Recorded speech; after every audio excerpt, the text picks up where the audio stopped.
그래서 한없이 부러워만 했어요. 늘 돈이 없다고 하시는 형님 부부는 대출 받아서 산다고 해도 살 수가 없으셨을 텐데 라는 의문이 들었지만 제가 물어볼 말은 아닌 것 같아서 묻지 못하고 그저 부러워만 했어요. 형님네 아파트로 이사가서 너무 좋겠다. 나도 그런 아파트로 이사가고 싶어. 형님네처럼 37평에 가지 않아도 25평대만 가도 너무 좋을 것 같아. 제가 형님 부부를 부러워하자 신랑은 아무 말도 하지 않았습니다. 그저 미안하다고만 하더라고요.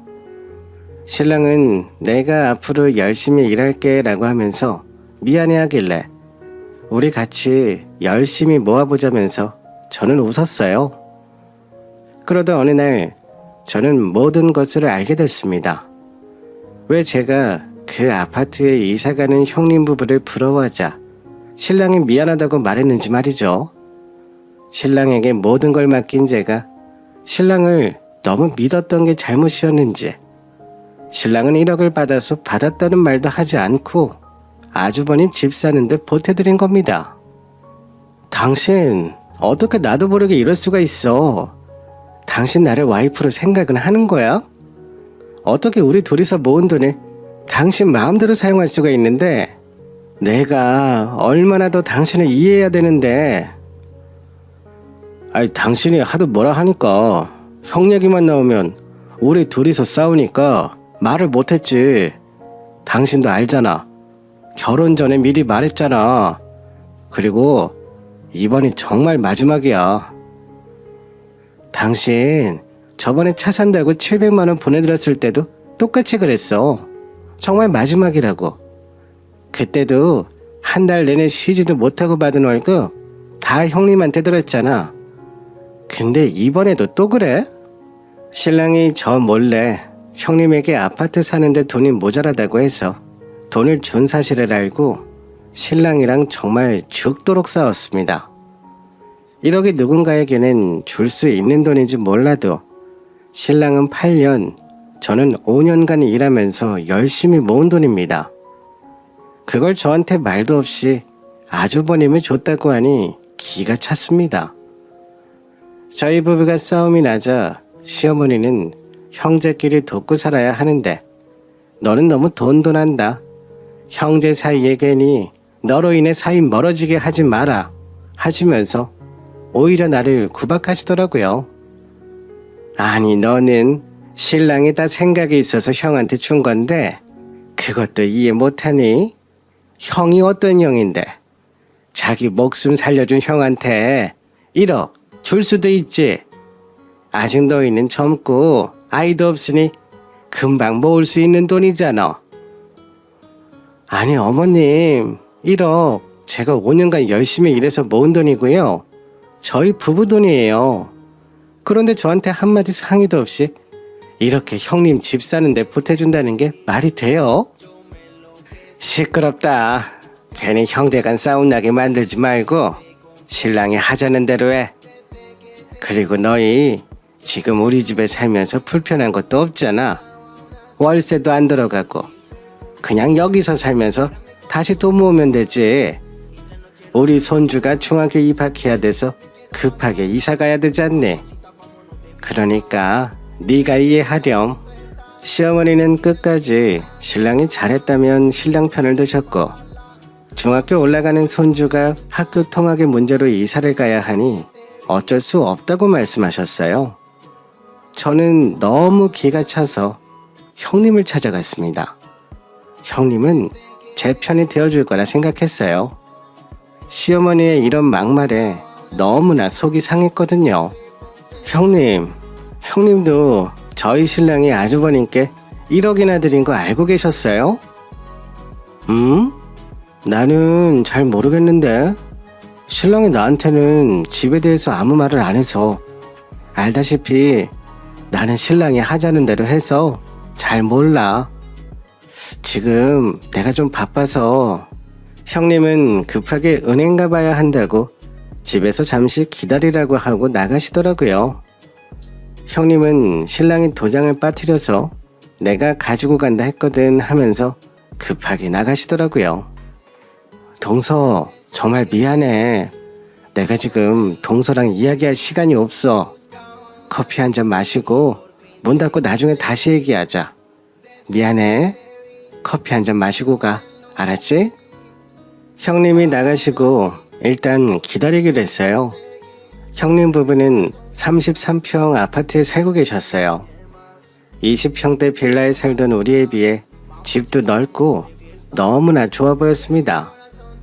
저희가 살던 빌라는 특성상 햇빛이 잘 들어오지 않았는데 똑같은 5층이었는데 아파트라 그런지 햇빛도 너무나 잘 들어오더라고요. 아, 나도 이렇게 볕이 잘 들어오고 창을 열면 산도 보이는 아파트에 살면 좋겠다. 나도 이렇게 넓은 집에 살고 싶네.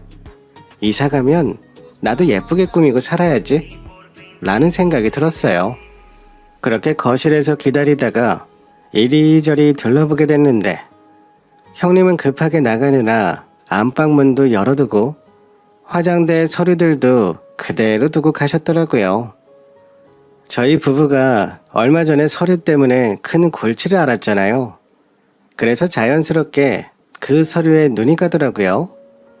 그렇게 펼쳐봤더니 부동산 계약서더라고요. 지금 형님이 사는 집도 솔직히 빌라에 살았던 저희 집보다 좋았습니다. 그래서 이런 집을 얼마나 있어야 살 수 있을까 궁금해서 자세히 보니 우리 이사 나올 날짜랑 새로 갈 집 계약 날짜랑 비슷하더라고요. 어떻게 날짜가 하루 차이가 날 수 있지 하면서 의문이 생기자 무언가 잘못되었다는 생각이 들었습니다. 설마 하는 생각이 들었어요. 생각할수록 의문이었어요. 사실 형님네는 요즘 장사가 잘 안 되고 있는 상황이었는데 아무리 아들 중학교 근처로 이사 간다고 해도 최소 1억 5천은 필요한 상황이었습니다. 형님네가 이사 가는 아파트는 저도 예전부터 너무나 이사 가고 싶었던 아파트였기 때문에 대충 가격을 알고 있었어요. 하지만 대출을 받았다 해도 차이가 꽤 났습니다. 지금 아파트를 팔고 간다고 해도 최소 2억은 필요한데 형님이 대출이 더 안 나오는 걸로 알고 있었거든요. 그때 많은 생각이 들었어요. 그러다 보니 왜 신랑이 월세 계약이 잘못됐다 했는지 다시 한번 왜 어디서 잘못된 건지 알아보지 않은 내가 바보였다는 생각이 들었습니다. 신랑이 이렇게 제 뒤통수를 칠 거라 생각도 못했습니다. 신랑은 전세금을 빼고 월세로 갈 생각이 애초부터 없었던 거였습니다. 전세금도 무리하게 사정사정해서 뺐는데 알고 보니 다 형님네 이사 때문이었어요. 월세를 계약하려고 했던 부동산에 가서 물어보니 신랑은 애초에 계약 자체를 하지 않았더라고요. 아니, 그 집 신랑이 월세 알아보긴 했는데 형이라는 사람이랑 통화하더니 계약 못하겠다고 그냥 어머니 댁에 가서 살 거라 했어. 그래서 그냥 그런가 보다 했지. 부동산 아저씨에게 사건의 전말을 듣고 보니 어이가 없었습니다. 정말 심장이 머리에서 발끝으로 떨어지는 느낌이 들었어요. 신랑은 저에게 실수인 것처럼 일을 꾸미고 우선 시댁에서 살다가 자기 이름으로 대출을 더 받아서 아파트로 이사갈 생각이었던 거였습니다. 지금 당장 형이 이사하는데 돈이 필요하니 우리 집 전세를 뺐고 저에게 지금 이사 가는 게 유리하다는 핑계를 댄 겁니다. 그러다가 제가 형님 집에서 부동산 서류를 보면서 이상함을 느껴서 부동산에 직접 물어보고 이번에 들키게 된 거였어요. 너무 배신감에 치가 떨렸습니다. 신랑이랑 돈과 관련해서는 믿으면 안 되겠구나 생각이 들었어요. 저는 당장 신랑 통장에 있는 돈을 다 인출했습니다. 제가 모은 1억 다시 내 통장에 입금 후 신랑에게 전화를 걸었어요. 당신 어떻게 이럴 수가 있어? 나 빼고 전부 한통속이었어. 나 하나 속이니까 좋니? 형님 집 이사할 때부터 돈 줄 생각 하고 있었고 그러려고 일부러 우리 살던 전세금 뺀 거 이제 알았네. 당신을 믿은 내가 바보였어. 야, 형제들끼리 좀 도와줄 수도 있지. 우리는 당장 이사가 급하지 않잖아. 형네는 지금 애가 한 번에 버스도 안 다니는 그런 중학교에 다녀야 되니 이사를 가는 게 맞고, 내가 우리 형한테 해주고 싶다는데 뭘 자꾸 이야기를 해. 그냥 알았다고 해주면 안 돼. 당신이 이러니까 내가 몰래 일을 하다가 이렇게 돼버렸잖아. 당신 나 몰래 돈 준 거 당장 가서 받아와. 우선 당신 통장에 있는 돈 내가 이래서 평생 모은 돈이야. 당장 돈 돌려받아. 내가 마지막으로 경고하는 거야. 나는 당신하고 달라. 마지막이면 진짜 마지막이니까 빨리 돈 받아와. 안 돼. 형도 지금 그 아파트 금매가 나와서 급하게 돈이 필요해서 그래. 시세보다 5천이나 저렴하게 나와서 급하게 이사 가야 한다고 하니 나도 어쩔 수 없었어.